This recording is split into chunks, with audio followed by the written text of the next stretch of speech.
కొంచెం బెటర్. టీడీపీకి, జేఎస్పీకి మంచి మైలేజ్ వచ్చే ఛాన్సెస్ ఉన్నాయి. నారా లోకేష్ గారు పాదయాత్ర అయితే చేశారు, యువజన పాదయాత్ర చేసిన తర్వాత ప్రజల్లో ఏదైనా మార్పు వచ్చింది అనుకోవచ్చా?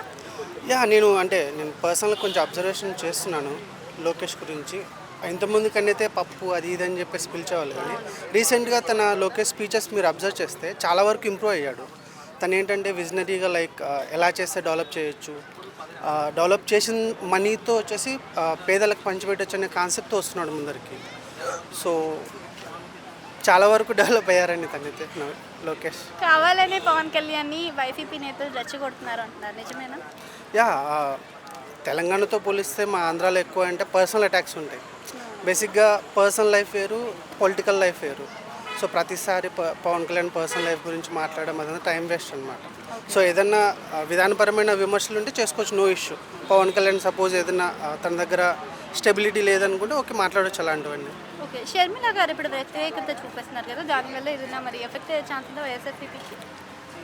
నాకైతే ఏం కనిపించట్లేదండి, ఎందుకంటే అది షర్మిల కూడా జగన్ ప్లాన్లో ఒక పార్ట్ అనుకుంటున్నాను అంతే.